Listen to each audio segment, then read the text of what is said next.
Assalamualaikum warahmatullahi wabarakatuh. Bismillahirrahmanirrahim. Nahmaduhu subhanahu wa ta'ala wa nashkuruhu wa na'udzu bihi min syururi anfusina wa min sayyiati a'malina. Man yahdihillahu fala mudilla lahu wa man yudlil fala hadiya lahu. Asyhadu an la ilaha illallah wahdah la syarika lah wa asyhadu anna Muhammadan abduhu wa rasuluhu. Allahumma salli wa sallim wa barik ala sayyidil mursalin wa ala alihi wa ashabihi wa atba'ihi wa atba'i tabi'ina lahum bi ihsanin ila yaumiddin, amma ba'd. Subhanaka ya Rabb la ilma lana illa ma 'allamtana innaka antal alimul hakim. La hawla wa la quwwata illa billahil aliyyil azim. Allahumma faqihna fid din wa 'allimna at-ta'wil. Subhanaka ya Rabb.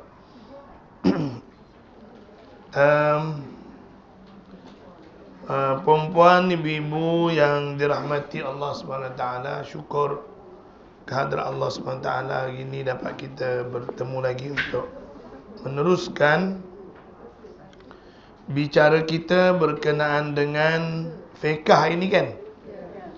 Hari itu berhenti mana? Ada tanda? Sembahyang gerhana.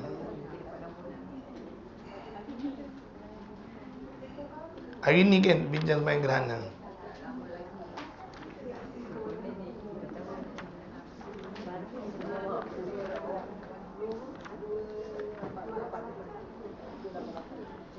Okey, kita cuba tengok tajuk kita yang seterusnya, iaitu berkenaan dengan sembahyang gerhana matahari. Gerhana matahari ini kita panggil kusuf dengan kaf. Kusuf. Dan gerhana bulan kita guna dengan kha, khusuf.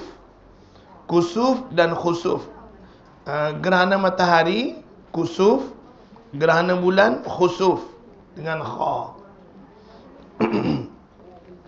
Okey. Dia gerhana ni sebenarnya fenomena alam. Fenomena alam yang berlaku apabila kedudukan bumi, bulan dan matahari sejajar. Bulan, matahari dan bumi berada sejajar, maka dia berlakulah gerhana. Mungkin di sini ada cikgu-cikgu sains ke apa ke, mungkin lebih tahu tentang apa yang dimaksudkan dengan gerhana. Siapa ada cikgu sains sini? Cikgu mengajar apa? Ya, sebelum guru besar mengajar apa? Pendidikan A. Semua subjek. Cikgu Maria, mana Cikgu Maria? Tak sihat Cikgu Zahra. Cikgu Zahra. Cikgu sains ke? Macam mana dengan sains tentang macam mana berlakunya gerhana? Tapi saya rasa mungkin puan-puan semua faham kot. Semua dah belajar sains. Ya?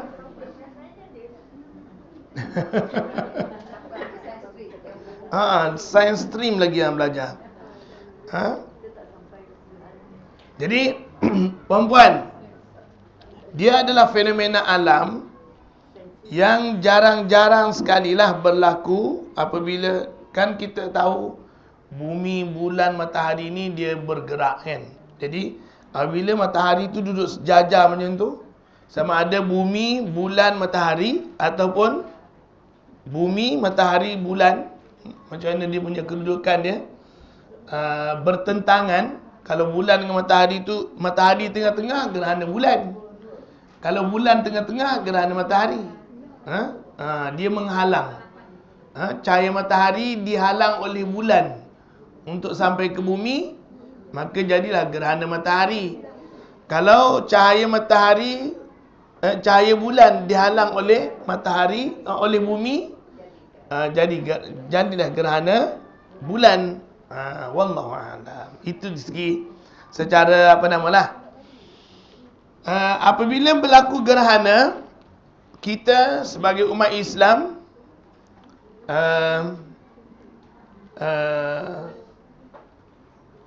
kalau kita lihat perempuan sakit yang ada pada diri kita ni, apabila ada mana-mana part dalam badan kita tidak berfungsi seperti yang dijadualkan, maka kita akan jadi sakit. Sama jugalah macam matahari tadi. Bila dia tidak berfungsi sebagaimana yang dijadualkan biasa-biasa, maka kita anggap dia gerhana. Anggap gerhana. Jadi kalau kita sakit, kita dikendaki banyak beristighfar, banyak bertaubat, banyak dekatkan diri dengan Allah bila kita sakit. Begitu juga bila berlaku fenomena yang sama pada alam. Berlaku, kita ibarat macam bulan sakit, matahari sakit. Walaupun sebenarnya tak boleh nak diistilahkan sakit pun. Itu sebab dipanggil gerhana. Gerhana ni apa? Kalau ikutkan gerhana ni macam dia tergendala ke apa ke? Makna gerhana tu sendiri kan. Tak boleh. Macam kadang-kadang kita guna juga gerhana pada orang kan. Pada bila emosinya tak apa-apa betul. Gerhana. Tak berapa ceria ke macam mana. Ya. Okey. Kalau Piramli dia guna angau. Gerhana. Macam gerhana jugalah. Batuk mandi basah, mandi tak rasa basah. Okey. Jadi kita cuba tengok apa pandangan agama bila berlaku gerhana. Gerhana matahari pada bahasa digunakan ketika cahaya matahari terlindung, sama ada sebahagiannya atau kesemuanya.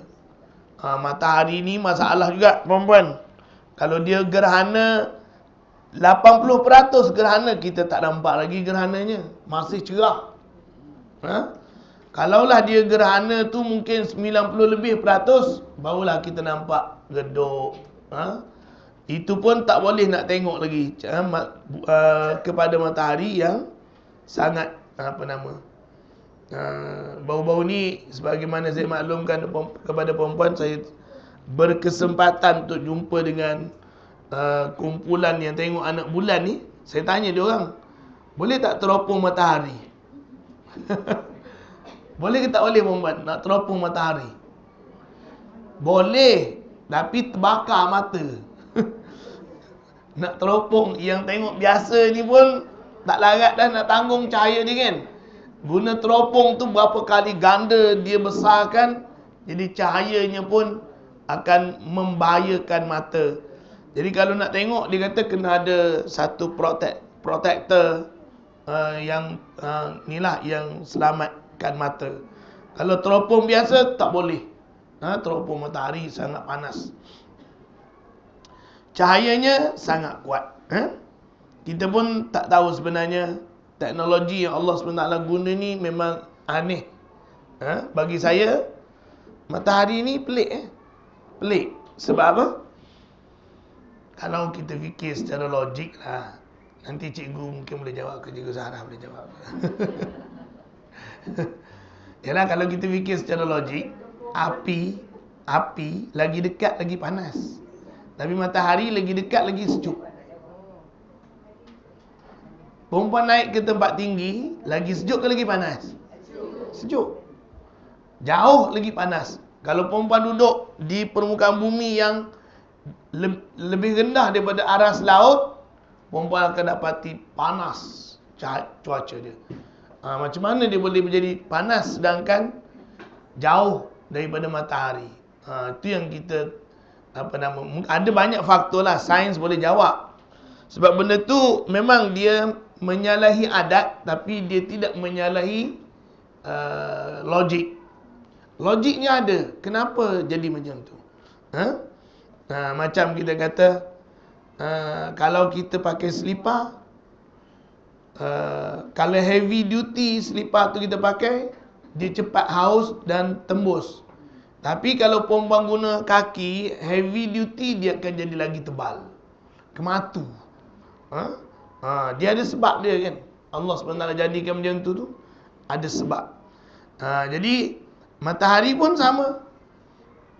Lagi dekat naik, lagi sejuk. Wallahu alam. Perempuan naik ke Gunung Everest, sejuk, menggigil. Berapa, minus berapa, bukannya lagi panas, tidak. Wallahu alam. Katanya panas ni sebab haba dia apa? Daripada bumi kan? Ke macam mana cikgu? Haba daripada bumi ke menyebabkan panas? Kalau ke atas tu dia tidak ada permukaan, jadi dia lagi sejuk. Kalau perempuan berkesempatan buka tingkap kapal terbang, masa dia terbang tinggi tu, beku tu perempuan ke atas. Tapi dia tak bagi buka sebab kat luar tu sejuk tu sebenarnya perempuan. Kat luar tu sejuk. Dia tak boleh masuk udara. Kat luar tu sangat sejuk. Sebab apa? Dia lagi tinggi. Dia naik lagi tinggi, lagi sejuk. Wallahu a'lam. Itu mengikut apa nama, macam mana dia punya proses. Saya tak boleh nak cerita detail, tak tahu. Tak tahu, kena tanya cikgu sains. Tapi ada, saya pernah baca sebenarnya, saya tak ingat fakta-fakta dia, kenapa dia jadi macam tu. Ada proses dia. Ialah banyak sebablah, hikmah kenapa Tuhan jadikan macam tu ada hikmah dia. Udara, kalau ikutkan ya perempuan, Allah jadikan udara yang panas, dia akan naik ke atas. Bila naik atas, dia akan jadi sejuk. Bila sejuk, dia turun. Allah, kalau tidak, dia tak akan berlaku lah macam tu. Tak akan berlaku lah hujan. Tak akan berlaku lah circulation angin yang berputar ni. Sebab apa bertiup angin? Sebab ada kawasan yang sejuk, ada kawasan yang panas. Yang panas pergi tempat sejuk, yang sejuk turun. Jadi berlakulah. Bukan ada tiupan apa-apa pun. Bukan ada kuasa apa-apa yang meniup angin ni, bertiup, bawa hujan, bawa awan, bawa apa semua kan. Tetapi Allah SWT tu maha kaya perempuan. Jadi kalau kita tengok, ada banyak hikmah angin bertiup. Di antaranya untuk memastikan taburan hujan. Yang keduanya, dengan angin juga berlakunya persenyawaan, pendebungaan, bukan persenyawaan, pendebungaan, yang menyebabkan hasil-hasil tumbuhan dan sebagainya, yang menyebabkan cuaca berubah. Banyak hikmah. Adanya pertukaran sejuk dan panas, terbentuknya lumut, plankton apa? Yang makanan ikan dan sebagainya kan, plankton. Tak tahu nak sebut dah. Jadi macam-macam perempuan, ekoran daripada tiupan angin. Allah jadikan maha kaya Allah SWT. Macam yang saya sebut, ada perempuan lah, denyutan jantung. Sampai hari ni saintis tak tahu kenapa jantung berdenyut, dia guna tenaga apa. Kita tak tahu. Berdenyut, kita tahu dia berdenyut, kita tahu tujuan dia berdenyut, tapi kita tak tahu dia guna tenaga apa. Daripada mula dia tercipta, belum ada body lagi, dia mula-mula ada jantung dulu kan. Dia berdenyut daripada alam rahim tu sampai kita mati. Berhenti 5 minit. Kacau berhenti. Kalau berhenti 5 minit kacau. 3 minit kan Kak Itam. Kena tanya Kak Itam, orang IJN. 3 minit tak boleh lebih 3 minit. Kalau lebih 3 minit dia brain damage. Tak sampai oksigen. Jadi stroke. Jadi apa pula kan, macam-macam. Boleh jadi nyanyuk ke apa ke kan. Sebab otak kita tak boleh tak ada oksigen. Dia berfungsi dengan adanya oksigen kan. Maha kaya Allah SWT. Tapi mengikut apa yang saya difahamkan, yang paling jauh dengan jantung ni kaki. Kaki itu sebab bila kita jantung tu lemah ke apa ke pengaliran darah, kaki dulu yang kebas. Sebab kaki paling mudah untuk tak sampai darah ni, circulation ni kaki. Wallahu a'lam. Jauh sikit kot daripada jantung. Ya? Perjalanan dia jauh. Wallahu a'lam.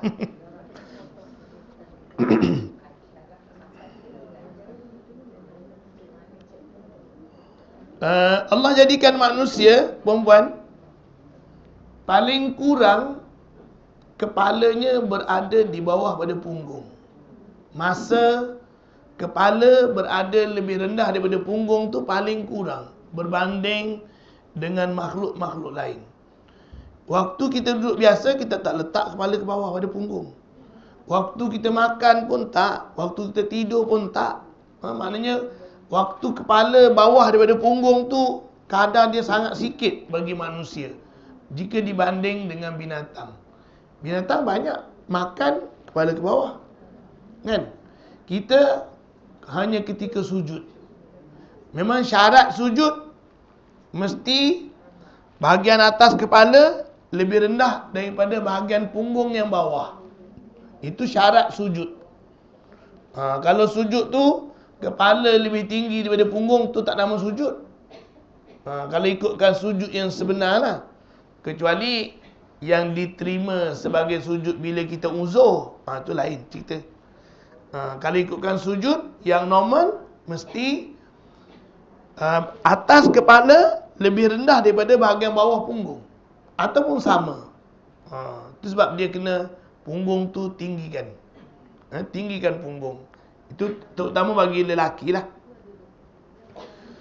Okey perempuan. Jadi bila tidak berfungsi sebagaimana yang sepatutnya, kita anggap sakit, ataupun mungkin dia kalau untuk matahari dan bulan ni kita panggil gerhana. Gerhana bulan digunakan ketika cahaya bulan terlindung, sama ada sebahagiannya atau semuanya. Sebagaimana yang sains gambarkan pada kita, bulan ni dia tidak ada cahaya sendiri. Cahaya yang kita tengok pada bulan tu, itu adalah pantulan daripada cahaya matahari. Jadi matahari nak suluh pada bulan, terhalang oleh bumi. Kadang-kadang halang tu sepenuhnya, kadang-kadang separuh. Menyebabkan kita punya pandangan bulan itu gerhana. Walau bagaimanapun, kedua kalimah ini boleh digunakan dengan makna gerhana matahari atau gerhana bulan. Kusuf pun boleh guna untuk gerhana bulan. Khusuf pun boleh diguna untuk gerhana matahari. Tetapi lebih khususnya macam ni lah. Kaf untuk matahari, kha untuk bulan. Kusuf untuk gerhana matahari dan khusuf untuk gerhana bulan. Dengan kaf gerhana matahari, kha gerhana bulan.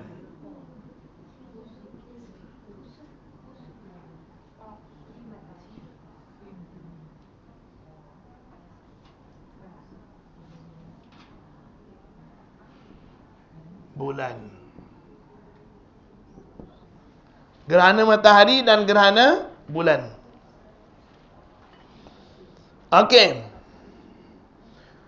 Sembahyang gerhana matahari ni, perempuan, dia tidak sama dengan semua sembahyang yang lain. Sembahyang sunat gerhana matahari lain berbanding dengan sembahyang sunat yang lain. Sembahyang gerhana matahari dan bulan disyariatkan dengan tujuan supaya orang Islam kembali dan bermunajat kepada Allah Azza wa Jal agar dihilangkan bala dan dikembalikan cahaya. Perempuan, kalau tidak ada cahaya, mungkin tak boleh hidup kot. Kalau ikut sains lah, tak boleh hidup kalau tidak ada cahaya matahari dalam hidup kita ni. Tak boleh hidup. Sebab bukan kita je boleh hidup. Tumbuh-tumbuhan tak boleh hidup. Tidak ada cahaya matahari. Bila tumbuh-tumbuhan tak boleh hidup, binatang tak boleh hidup. Kalau binatang tak boleh hidup, tumbuh-tumbuhan tak boleh hidup, manusia nak makan apa? Tak boleh hidup jugalah maknanya. Bila tidak ada cahaya matahari. Dengan asbab adanya cahaya matahari, maka kita dapat hidup dengan selesa. Jadi dalam Islam, kita diminta atau disyariatkan supaya mengerjakan solat. Solat tu sebenarnya munajat yang paling besar, menghubungkan kita dengan Allah Subhanahu Wa Taala. Masa disyariatkan, sembahyang gerhana matahari telah disyariatkan pada tahun kedua Hijrah. Manakala sembahyang gerhana bulan pula disyariatkan pada tahun kelima Hijrah. Sembahyang gerhana matahari pada tahun kedua Hijrah, gerhana bulan pada tahun kelima Hijrah. Hukum sembahyang gerhana ialah sunnah muakkadah.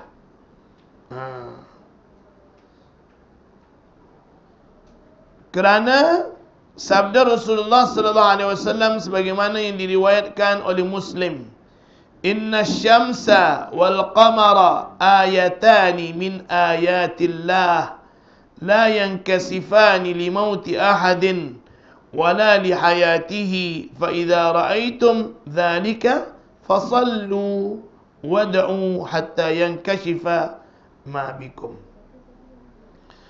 Sesungguhnya matahari dan bulan adalah dua tanda kebesaran Allah Ta'ala. Kedua-duanya tidak gerhana disebabkan kematian seseorang dan kerana hidupnya seseorang. Oleh itu, apabila kamu melihat gerhana berlaku, maka bersembahyang dan berdoalah sehingga hilang apa yang berlaku menimpa kamu, iaitu bala kegelapan. Zaman Rasulullah dulu pernah berlaku gerhana matahari. Sepenuhnya berlaku. Kebetulan dia berlaku pada hari kematian Ibrahim, putera Rasulullah sallallahu alaihi wasallam. Rasulullah ada anak lelaki yang ketiga daripada salah seorang isterinya yang bernama Maria Qibtiyah. Jadi hari Ibrahim meninggal dunia, hari itu berlaku gerhana matahari.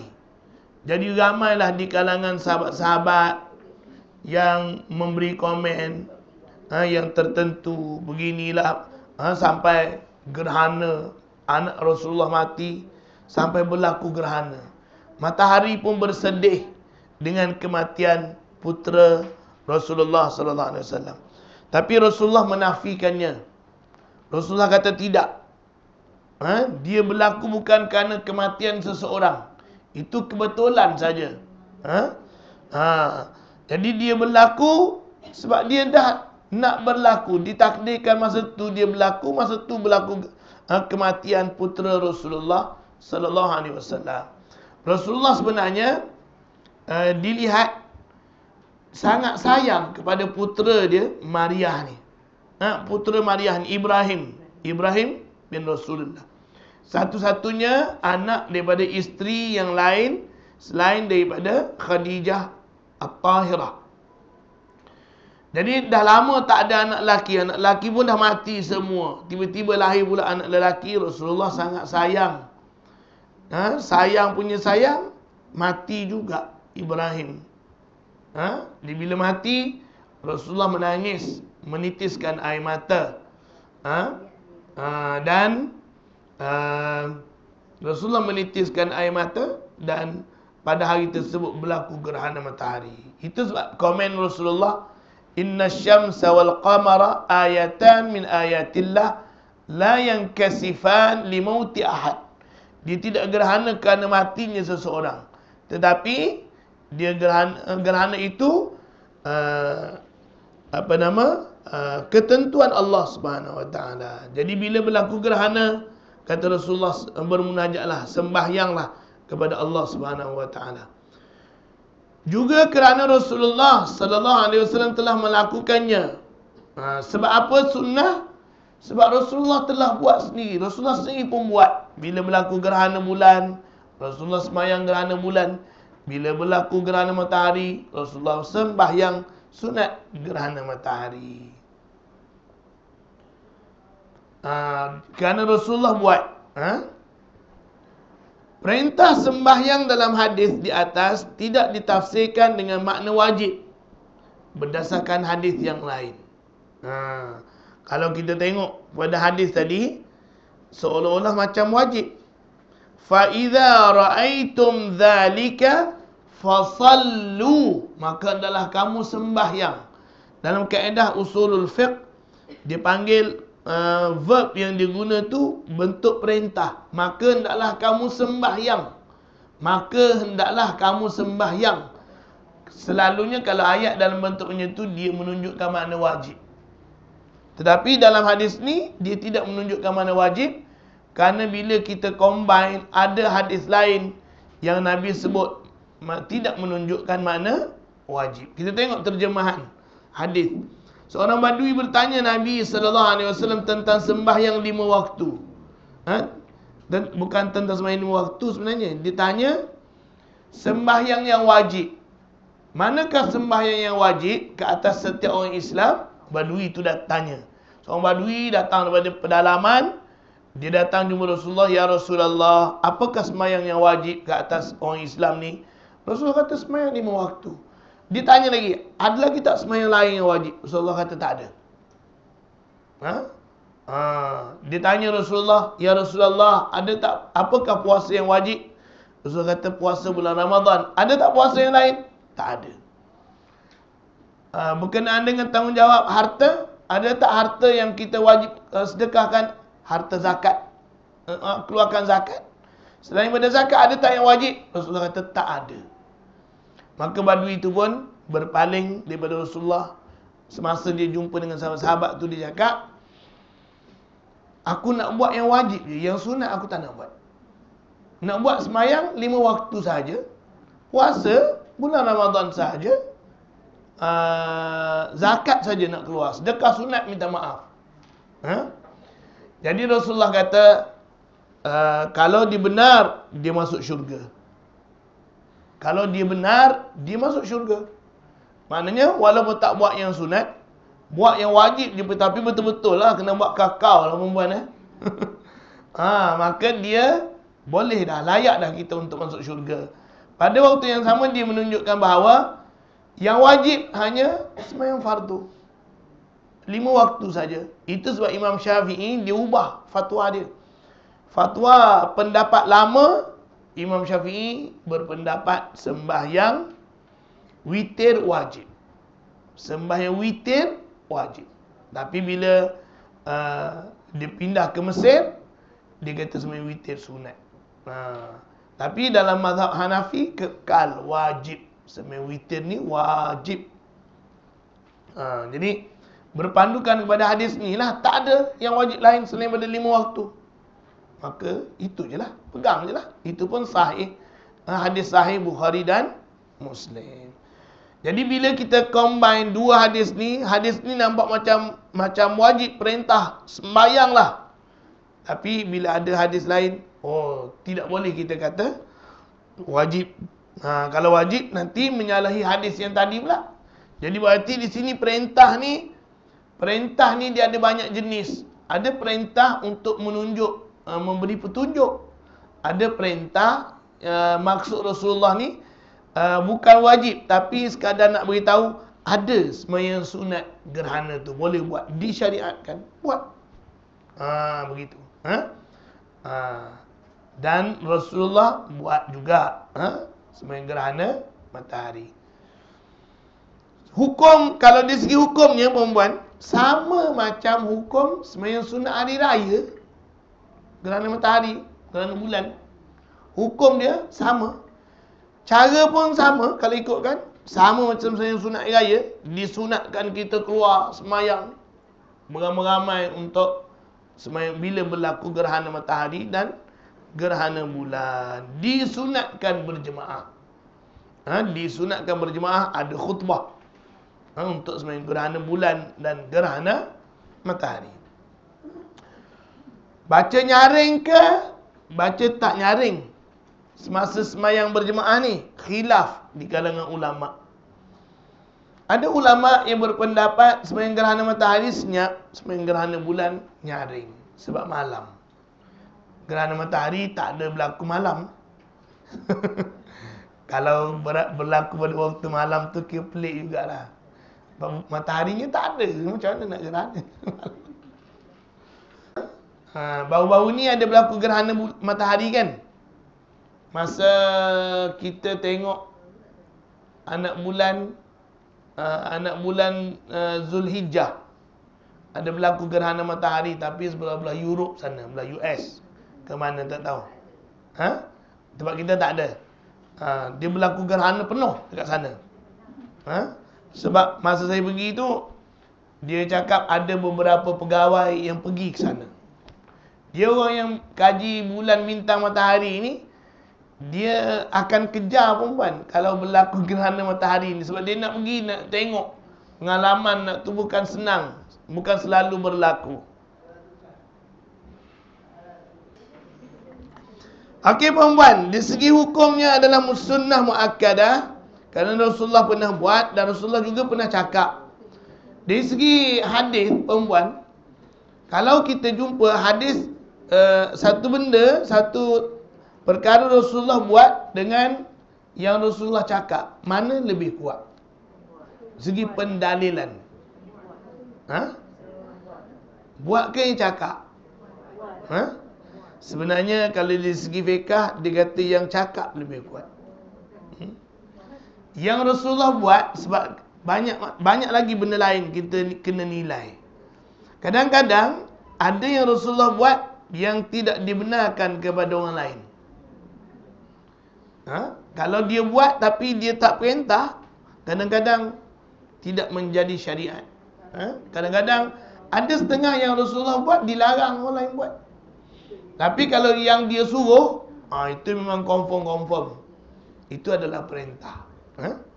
Jadi pendalilan yang Rasulullah cakap paling kuat berbanding dengan yang kita tengok Rasulullah buat ataupun yang. Tapi kalau dia cakap pada waktu yang sama dia juga buat, lagi kuat. Macam puasa pada hari ke-9 Muharram. Rasulullah tak pernah buat puasa Tasu'a hari ke-9 Muharram. Rasulullah berpuasa pada 10 Muharram, Ashura. Ashura tu mana hari yang ke-10. Katanya kalau mengikut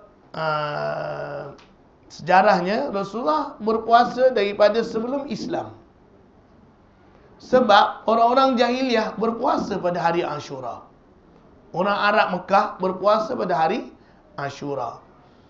Rasulullah pun berpuasa, cuma tak tahu apa sebab. Ikut. Kemudian bila Rasulullah berhijrah ke Madinah, tengok orang Yahudi puasa juga hari Ashura. Jadi Rasulullah tanya, kenapa kamu berpuasa pada hari Ashura? Orang Yahudi kata, kami berpuasa kerana menyambut atau bersyukur di atas kejayaan Nabi Musa selamat daripada Fir'aun. Maka kami berpuasa. Maka Rasulullah kata, kalau itu sebab kamu berpuasa, kami lebih patut bersyukur ke atas kejayaan Musa daripada Fir'aun. Maka Nabi pun perintahkan berpuasa. Berpuasalah pada 10 Muharram. Kemudian pada tahun ke-11 Hijrah, tahun yang Nabi wafat, selepas Hajjatul Wada', bulan Muharram, Nabi diberitahu orang Yahudi puasa, kebanyakan mereka berpuasa pada 10 Muharram. Maka Nabi kata, khalaful Yahud, bezakan kita dengan Yahudi, puasa satu hari lagi, hari ke-9. Nabi kata, kalau lah aku hidup tahun depan, aku akan puasa hari 9 dan 10. Tapi dah tak hidup dah tahun depannya, kan?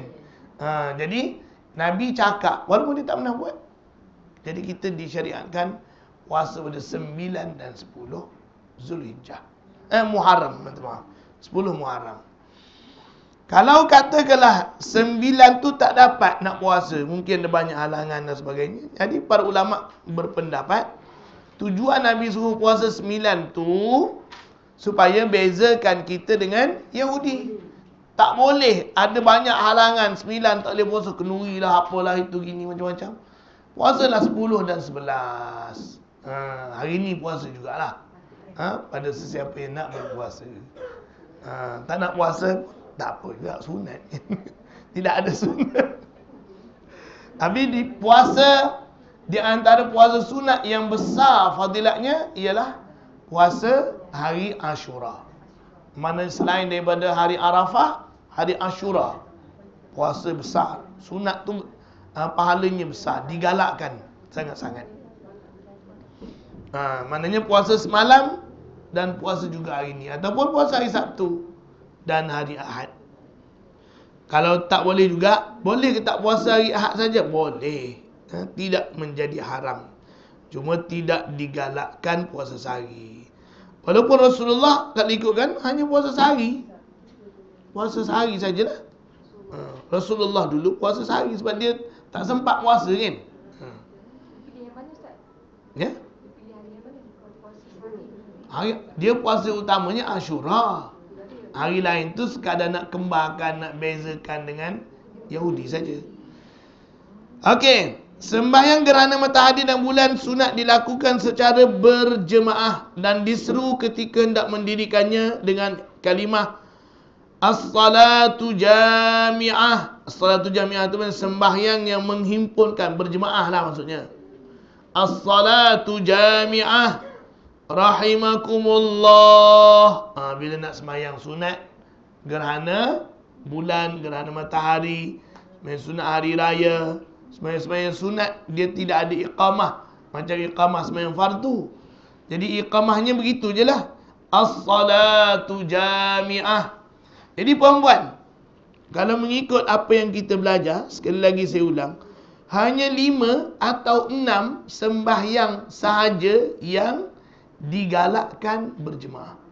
Yang lain tidak digalakkan. Lebih afdal buat sendiri-sendiri. Yang pertama, sembahyang sunat hari raya Idul Fitri, Idul Adha, gerhana matahari, gerhana bulan dan sembahyang minta hujan. Yang keenam ialah sembahyang sunat tarawih.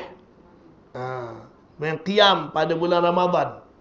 Itu 6 jenis sembahyang yang digalakkan kita buat secara berjemaah. Yang lain, sunat-sunat yang lain, buat sendiri lebih afdal, lebih banyak pahala daripada buat berjemaah. Walaupun ada setengah pendapat kata boleh. Tapi walaupun boleh, buat sendiri lebih afdal. Sembahyang tasbih ke, sembahyang hajat ke, sembahyang duha ke, sembahyang apa-apa sembahyang. Nak sembahyang boleh berjemaah, tapi rugi sembahyang berjemaah. Kalau dekat surau tu, orang minta sembahyang hajat untuk Sama. Seorang-seorang. Hajat masing-masing. Bukan tak boleh. Hajat masing-masing. Lebih afdal seorang-seorang. Yang punya hajat tu lebih afdal lah dia buat. Tapi kalau nak buat beramai-ramai, macam saya kata tadi lah, dia tidak ada halangan untuk buat ramai-ramai. Tapi mana lebih afdal? Lebih afdal seorang-seorang. Mengikut fiqahnya macam tu lah. Wallahu a'lam. Tapi ialah kita tengok dalam dah menjadi adat kita buat beramai-ramai kan. Semua hajat berimpun satu stadium katalah. Tak kira lah apa stadium ke. Boleh ke tak boleh? Boleh. Tapi tidak dituntut untuk kita berjemaah. Wallahu a'lam. Mungkin dia tengok dari sudut maslahah yang lain. Selain daripada sembahyang hajat, mungkin ada benda lain lagi yang nak ditonjolkan, kesatuan, ramai dan sebagainya yang lain. Sembahyang hajat tu satu hal, munajat satu hal, bertahajud dan sebagainya. Tapi kadang-kadang tu ada sebab-sebab lain. Wallahu a'lam. Manusia ni perempuan kadang-kadang ada banyak benda yang dia nak tonjolkan dengan satu benda yang dia buat. Wallahu a'lam.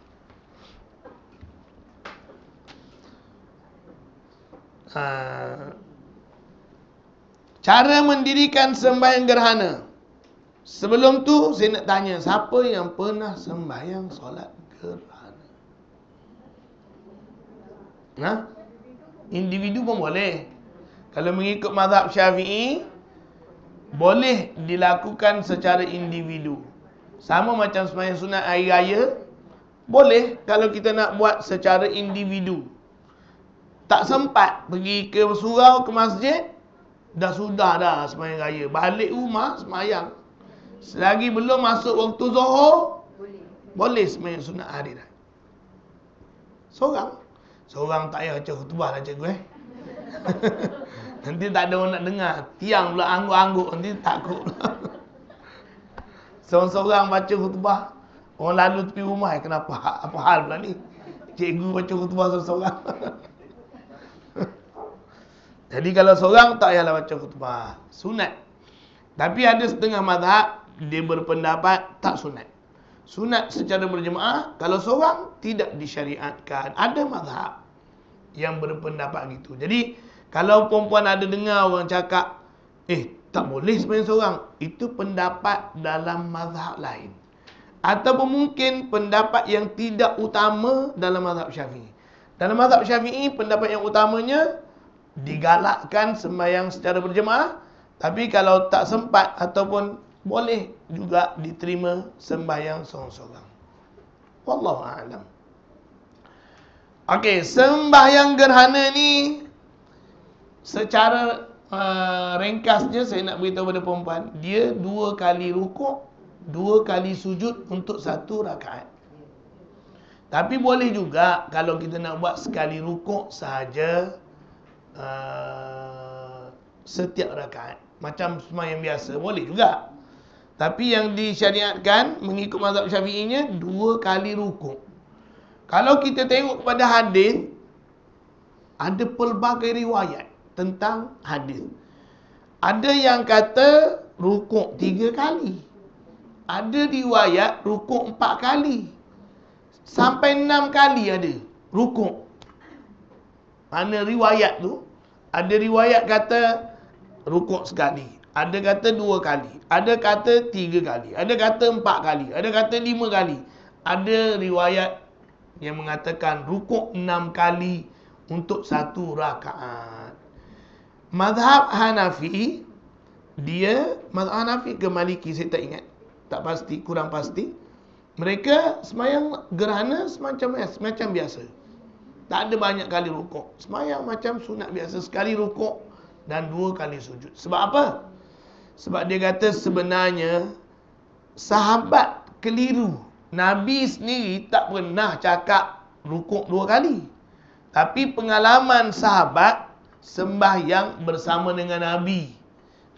Jadi sebenarnya kalau mengikut Abu Hanifah, dia faham. Sebab apa jadi banyak kali? Ada riwayat kata sekali, ada riwayat kata 2 kali, ada riwayat kata 3 kali, 4 kali, 5 kali, 6 kali. Sebab apa? Sebab Nabinya, perempuan, rukuk lama. Nabi rukuk lama.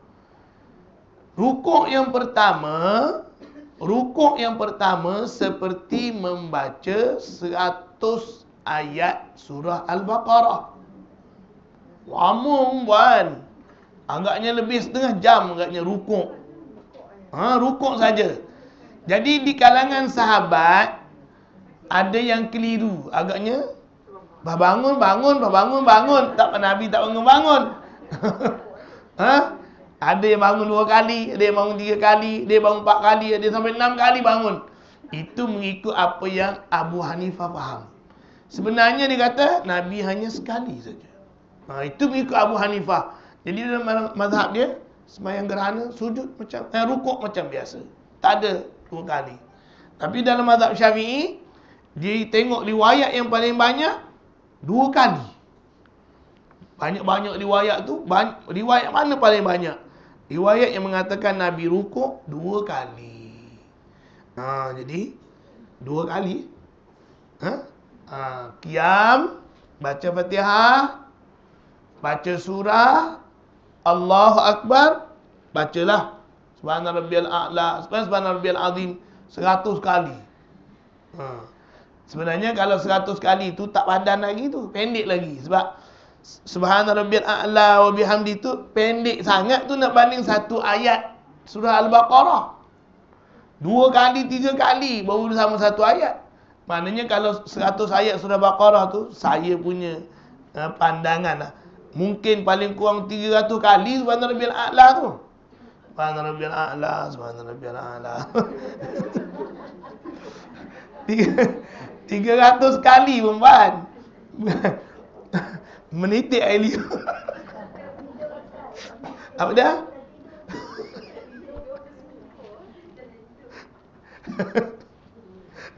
Jangan ada yang tersembam.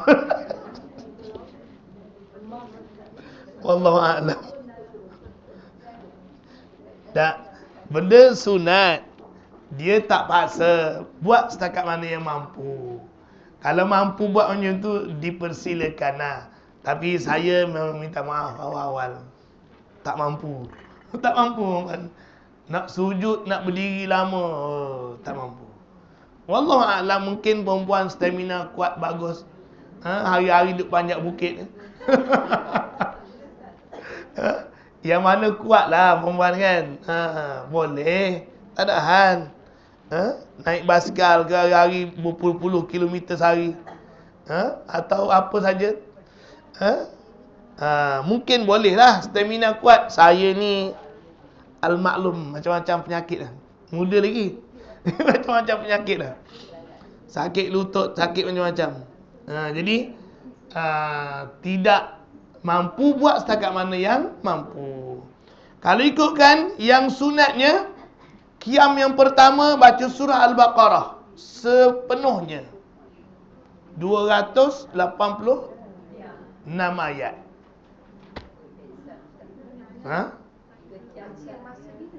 Apa dia?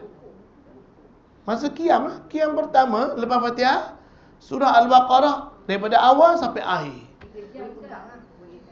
3 jam tak habis tak? Al-Baqarah 3 jam tak? Kena speed lah sikit kat hitam.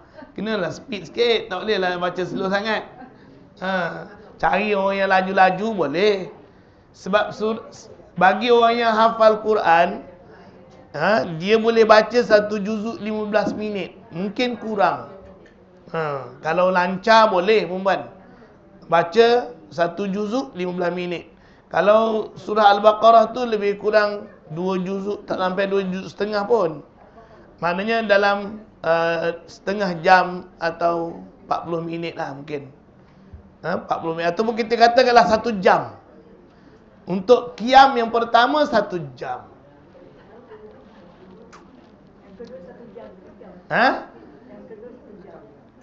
Rukuk 1 jam.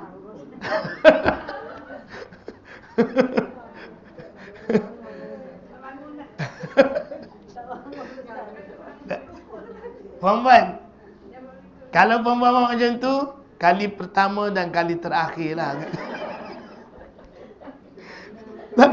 tak nak buat dah aku lain kali. Apa dia? Itulah dengan orang-orangnya gerhana sekali. Allahu Akbar. Itulah hebatnya kita ni perempuan kan. Jauh beza dengan Nabi. Saya cuba naik ke Jabal Nur sekali. Oi, boleh tahan perempuan. Perempuan pernah naik Jabal Nur? Hajar Radiah pernah naik? Tak pernah naik? Berlari. Lebih kurang 40 minit jugalah naik. Naik lebih kurang 4. Dia tak tinggi mana, tapi susah nak apa? Nak naik tu susah. Tangga dia tak proper apa semua. Adalah tangga-tangga tak. Lebih kurang 40 minit jugalah naik. Ramai yang menangis semua naik kan? Boleh. Ya? Ada. Puan pernah naik ke? Gua Hira pernah naik? Oh, alhamdulillah. Itu Jabal Nur lah. Bila naik tu barulah terfikir macam mana dah Nabi naik. Memang dia muat dua je. Yang nak lalu tu memang muat betis je. Kita je muat. Seorang je boleh lalu. Dia nak pergi ke tempat Nabi beribadat tu kan. Dia kena lalu satu kawasan sempit. Sempit kena lalu. Tak boleh lalu gini. Kena lalu mengiring. Memang sempit sangat. Dan tempat Nabi semayang tu memang muat-muat satu orang je. Kita dua dia sempit. Ha? Kat Mistu. Anissa ada jalan. Sebelah-sebelah lah. Oh ya ke? Dia bagi dua. Anissa dengan Anissa. Saya tengok macam satu je. Dia tak tahu kan. Wallahualam. Tapi memang nampak Kaabah. Kan? Duduk situ memang menghadap Kaabah betul-betul. Memang clear. Tapi kalau naik siang agaknya gayat juga kot. Khamis naik siang ke malam? Lepas subuh. Saya naik malam. Dia orang kata naik malam tak gayat. Saya naik malam. Ha? Adalah cahaya-cahaya ada. Sebab masa kat Mina tu ada orang Turki. Bongkok boleh naik dia kat Mistu. Tapi orang Turki memang yang naik tu orang Malaysia dengan orang Turki je. Orang Arab tak ada naik. Ha? Dia sebenarnya tidak ada apa-apa fadilat pun naik. Sekadar nak tengok tempat sejarah je lah. Nak tengok tempat sejarah. Bolehlah naik atas tu duduk minum-minum teh. Minum-minum teh. Oh ada jual kat atas tu. Tapi mahal lah atas tu teh. 5 rial ke apa? 5 rial satu cawan Apa dia? Tempat tinggi kan. Wallahualam. Okey, kita cuba baca sikit. Sembahyang gerhana matahari dan bulan mempunyai 2 rakaat dan orang yang melakukannya adalah berniat sembahyang gerhana matahari atau gerhana bulan. Sembahyang gerhana mempunyai 2 cara, tahap minimum dan tahap yang paling sempurna. Cara pertama, cara yang paling minimum itulah. Dilakukan pada setiap rakaat dengan 2 kali berdiri, 2 kali membaca Fatihah dan ayat, serta 2 kali rukuk tanpa memanjangkannya, berdiri, membaca dan rukuk, kemudian berdiri, membaca dan rukuk. Kita semayang gerhana kan. Allahu Akbar, usalli sunatal kusuf atau khusuf.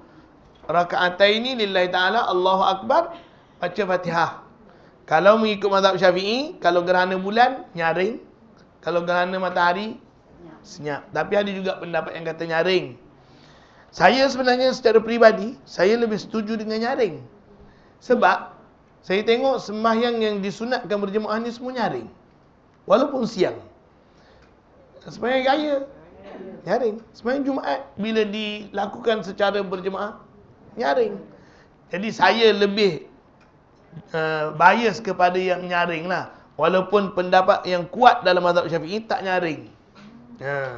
Tapi nak buat nyaring boleh juga. Sebab ada pendapat yang kata nyaring. Wallahualam. Itu secara peribadilah. Perempuan nak buat nyaring. Tapi orang perempuan tak ada nyaring lah. Wallahualam. Bila nak buat nyaring boleh. Tak nak buat pun tak apa. Tapi kalau gerhana bulan, memang digalakkan nyaring. Dia tidak ada nas secara direct, secara terperinci, semuanya kias-kias menyentuh saja. Gerhana matahari dikatakan senyap sebab dia siang. Gerhana bulan dikatakan nyaring kerana malam. Itu saja. Wallahualam.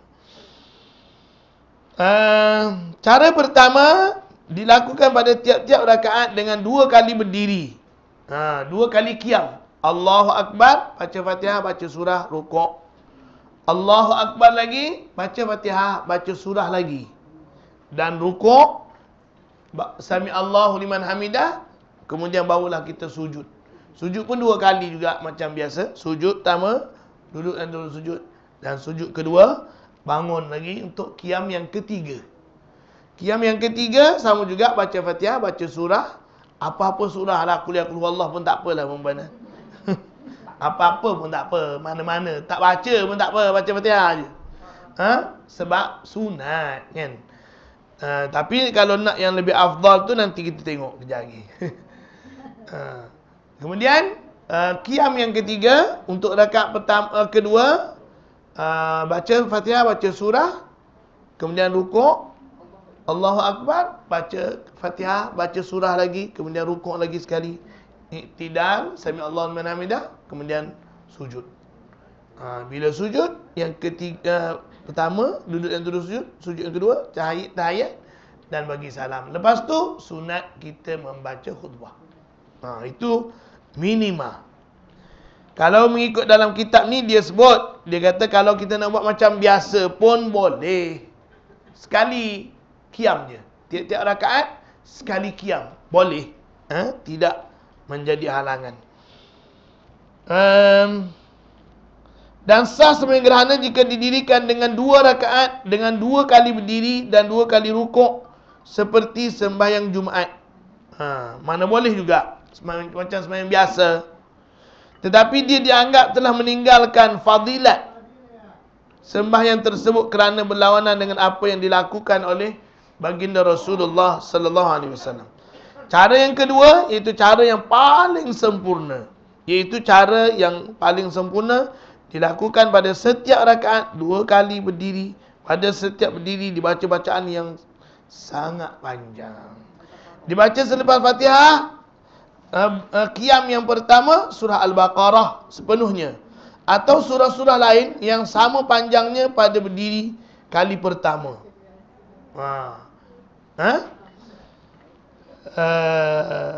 Untuk berdiri kali kedua, rakaat pertama lagi kan, setelah kita rukuk kali pertama, bangun semula, dibaca ayat yang surah Al-Fatihah dan surah Ali Imran. Kalau ikutkan 200 ayat.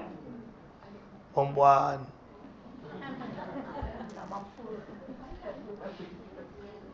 Sakit semula lutut saya. Dengar pun sakit lutut dah. Wallahu a'lam aman. Iman. Lemah iman. Apa dia?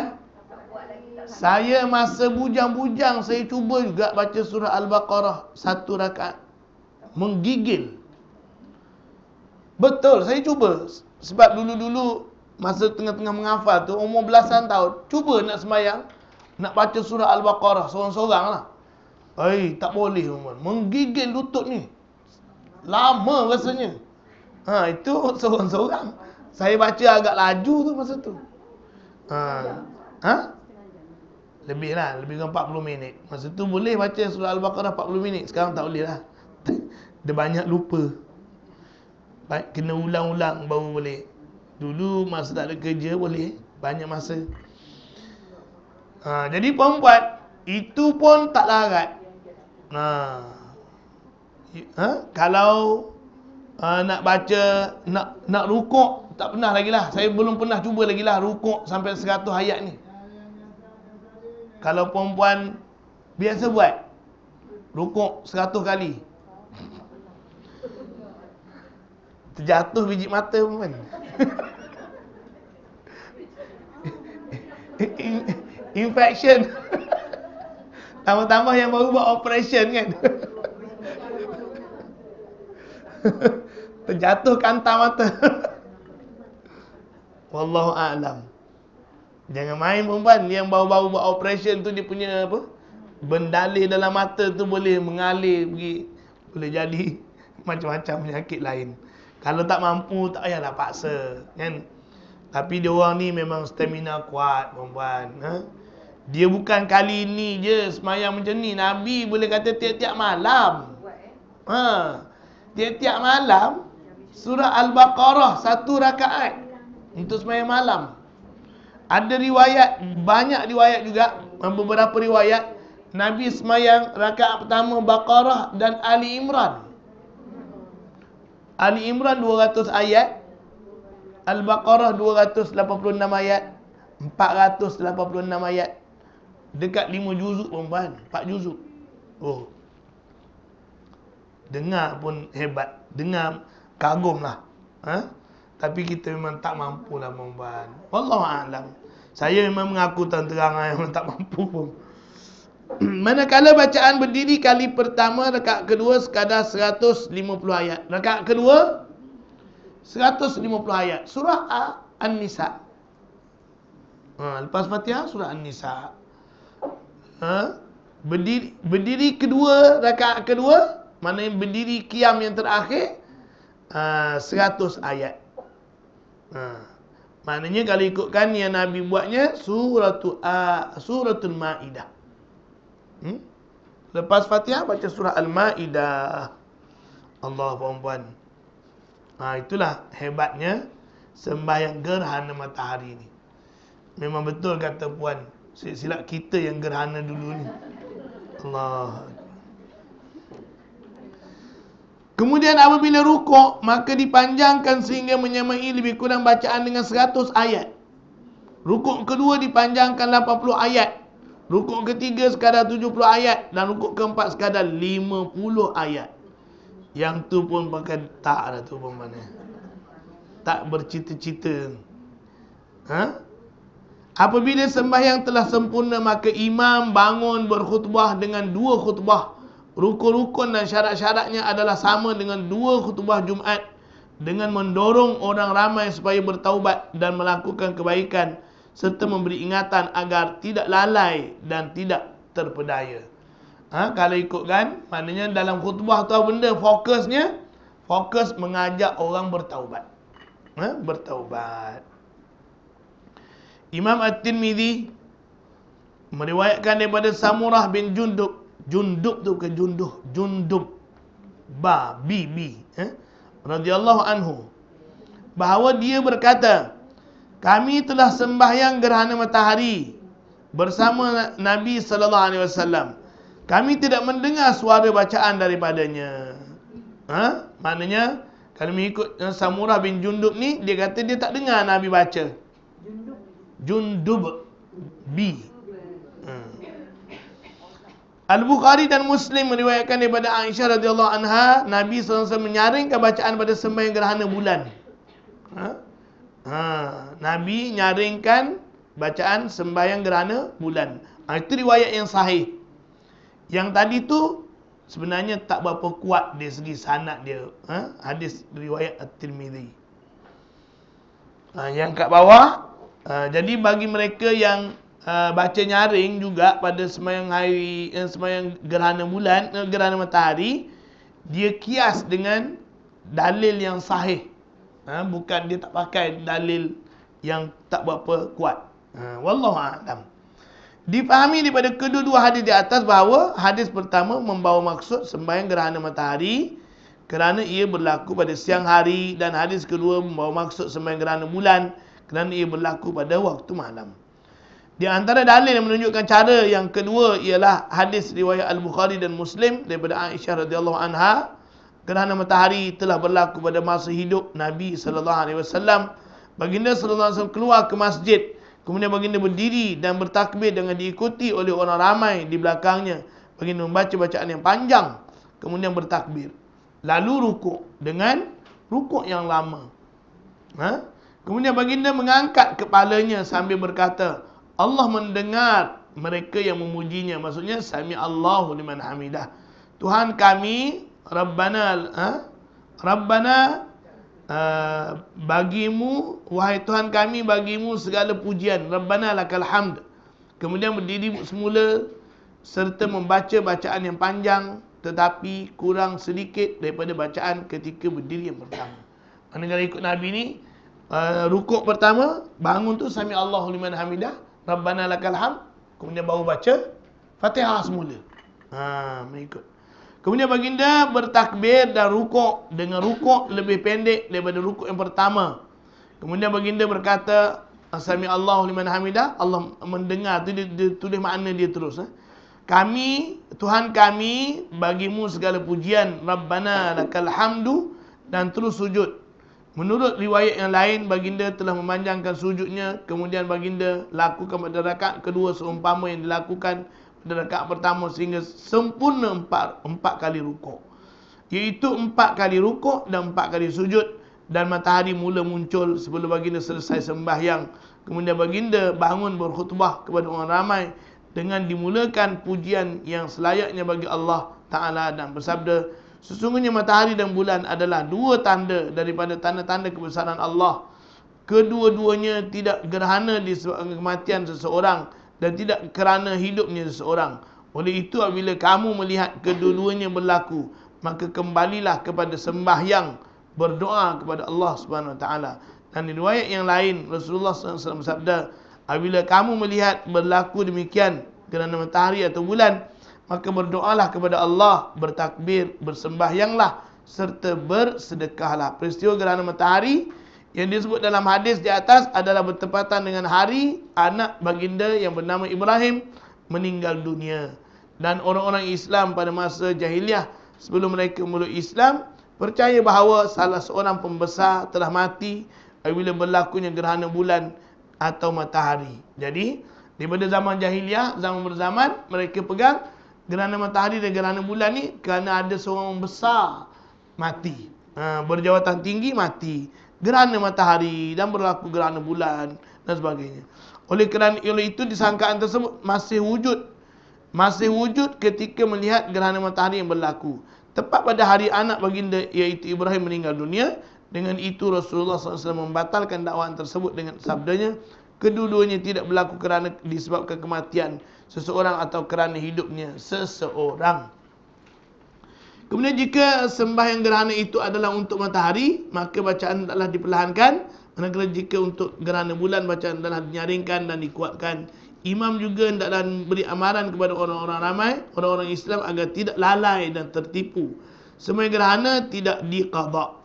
Apabila seorang itu luput waktu sembahyang gerhana matahari dan bulan, matahari atau bulan telah muncul sepenuhnya sebelum sembahyang didirikan, maka dia tidak dituntut mengqadhakannya. Ini kerana sembahyang gerhana merupakan sembahyang yang disertai dengan sebab-sebab yang tertentu. Apabila sebab tersebut hilang, maka luputlah tuntutan mendirikannya. Gerhana matahari atau bulan dikira berakhir apabila matahari atau bulan muncul sepenuhnya. Kalau dia belum habis lagi muncul, masih ada sikit lagi, boleh lagi mula sembahyang. Tengah-tengah sembahyang dah habis, tak apa. Gerhana matahari atau bulan dikira berakhir bila matahari atau bulan muncul sepenuhnya. Mandi untuk sembahyang gerhana. Mengikut mazhab Syafi'i, kita disunatkan mandi sebelum pergi untuk sembahyang gerhana matahari. Kita boleh mula sembahyang gerhana matahari bila bermulanya gerhana, terus mula sembahyang boleh. Disunatkan mandi mendirikan sembahyang gerhana matahari dan bulan. Mandi tersebut dilakukan sebelum menunaikan kedua-duanya sebagaimana mandi untuk sembahyang Jumaat. Ini kerana kedua-dua sembahyang gerhana mempunyai maksud yang sama dengan sembahyang Jumaat dari segi berhimpun dan disunatkan berjemaah. Sebenarnya tidak ada dalil yang mengatakan sunat mandi sebelum pergi sembahyang gerhana matahari. Yang ada dalilnya untuk sembahyang hari raya dan sembahyang Jumaat. Tapi dikiaskan kerana nak pergi ke majlis orang ramai, sunat kita mandi. Bukan kata sembahyang je lah, apa-apa majlis keramaian. Sebab mandi ni nak bersihkan badan, nak buang bau busuk badan. Jadi tujuan tersebut kita kata valid lah bila kita nak menghadiri mana-mana majlis keramaian. Termasuklah perempuan datang kelas, mandi lah dulu. Duduk sebelah, nanti kan tak puas hati pula kawan duduk sebelah. Okey, kita tengok sikit buku Syama'il kita. Perempuan sampai mana ya? Muka surat?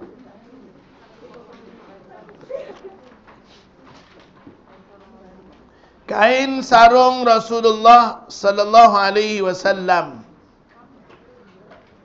Abu Musa al-Ash'ari berkata, akhrajat lana Aisyatu kisa'an mulabbadan wa izaran ghalidha faqalat qubida ruhu Rasulillah sallallahu alaihi wasallam fi hadhaini. Aisyah menunjukkan kepada kami sehelai pakaian yang renyuk dan kain sarung yang kasar. Kata Aisyah, inilah dua helai pakaian yang sedang dipakai oleh Rasulullah ketika nyawanya dicabut. Maknanya Rasulullah pakai kain. Satu kain tu dah puanyuk apa? Dah lusuh ke macam mana Dah renyuk. Dan yang kedua, kain sarung yang agak kasar yang Rasulullah sallallahu alaihi wasallam guna.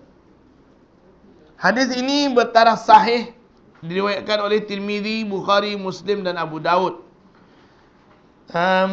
Hadis yang seterusnya, Ash'ath bin Sulaim berkata, beliau mendengar makciknya bercerita mengenai pakciknya Ubaid bin Khalid.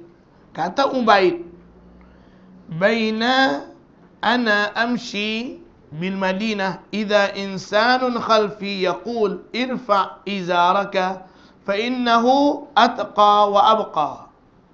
Fa idza huwa Rasulullah sallallahu alaihi wasallam.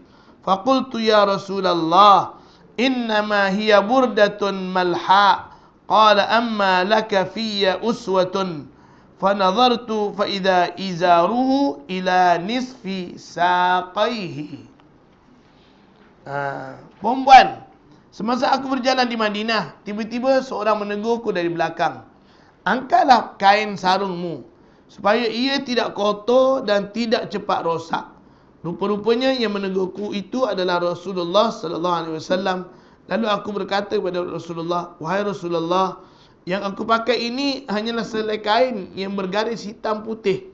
Rasulullah berkata lagi, tidakkah kamu mahu mencontohiku?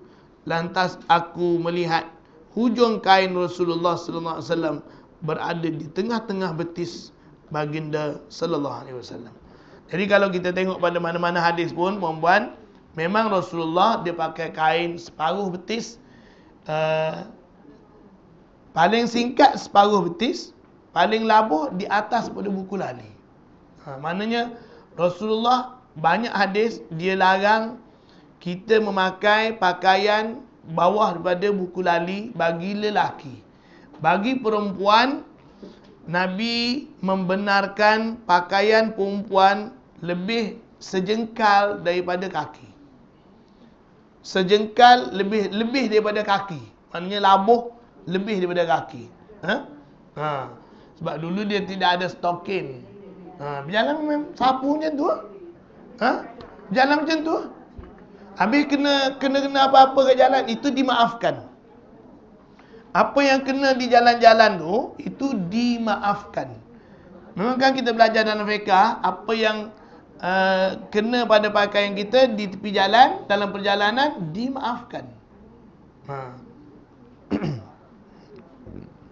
Cuma jangan dengan sengaja saja. Itu pun perempuan, bila Nabi cerita pada isteri-isteri sahabat, pakai kain, perempuan hanya boleh lebih sejengkal saja daripada kaki. Aisyah menjerit, ya Rasulullah, sikit sejengkal tu. Bagi dia, lebih sejengkal daripada kaki tu adalah sikit. Dia nak lebih lagi, labuh lagi daripada sejengkal. Okey. Mungkin sesuai untuk tempat dia. Dia padang pasir. Dia tidak ada basah yang banyak lah. Mungkin tempat kita ni kena dengan cara yang lain. Tapi aurat, ialah aurat bagi wanita, kalau mengikut pendapat yang kuat dalam mazhab Syafi'i, seluruh badan kecuali muka dan tangan. Kalau ada setengah ulama seperti Imam Al-Muzani, mazhab Syafi'i juga, anak murid Imam Syafi'i sendiri, Imam Al-Muzani, bagi dia kaki tidak aurat. Dia mengikut pendapat yang ada dalam mazhab Hanafi dalam bab tu. Kaki perempuan tidak aurat. Maknanya dia sampai buku lali ke bawah tu tak aurat. Maknanya semayang tak tutup kaki pun tak apa, mengikut mazhab Hanafi. Tapi mengikut mazhab Syafi'i, pendapat yang kuat tak boleh. Jadi kalau di tempat-tempat, katakanlah perempuan di tempat-tempat yang terdesak, tak ada pakaian nak tutup kaki, semayang ikut pendapat Imam Al-Muzani. Tapi jangan di khalayak, takut menimbulkan fitnah. Bagi orang yang belajar, dia tahu tak apa. Wallahu a'lam. Tapi kalau perempuan pergi ke Mekah biasa je. Orang puak-puak Hanafi biasa je dia orang. India, Pakistan, dia orang ni tak tutup kaki ni. Semayang. Memang tak tutup kaki. Sebab bagi dia tidak aurat. Tidak aurat. Wallahu a'lam. Tangan pun sampai sini. Tangan sampai sini pun. Mazhab Hanafi. Kerana bagi dia tangan ni had untuk golongan wanita bekerja. Tangan sampai sini. Maknanya kalau nampak sini, bagi dia tidak berdosa lagi. Mengikut mazhab Hanafi. Wallahu a'lam. Dia orang pun memang tutup rambut ni lebih kurang sungguh kalau tengok mazhab Hanafi.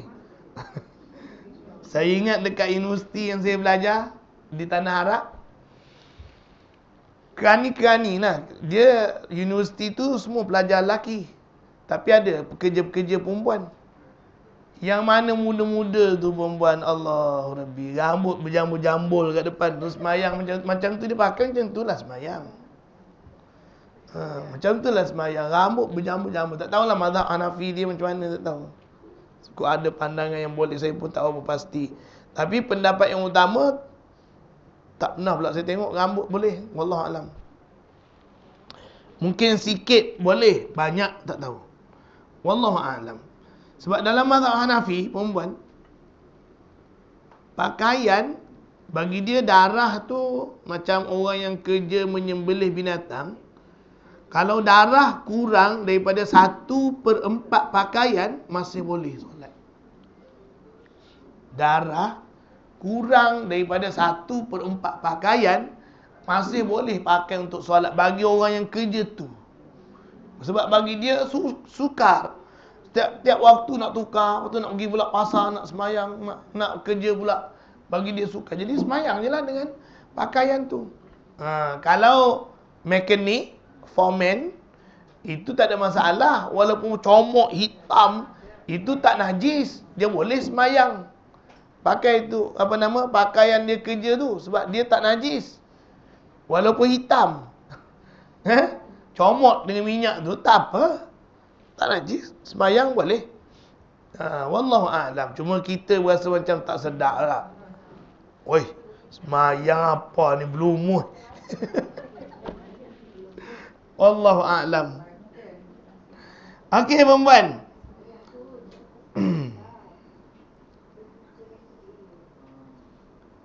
Orang Melayu kita sebenarnya particular sangat dalam jaga kebersihan. Kalau orang Arab, memang kalau ikutkan dalam fiqh pun boleh, mana-mana semayang. Kat tengah padang, kat mana, kat pasar. Orang Arab, dia orang biasa semayang dalam kedai, gitu je. Bentang sejadah semayang. Kita je tak ada surau, tak semayang. Sebab apa tak semayang? Tak jumpa surau.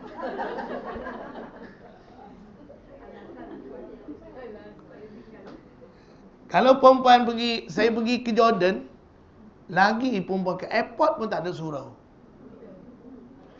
Dia cuma ada satu sudut. Dekat airport tu ada satu sudut. Tinggi sekaki je kot. Dia punya beza dengan, situlah semayang.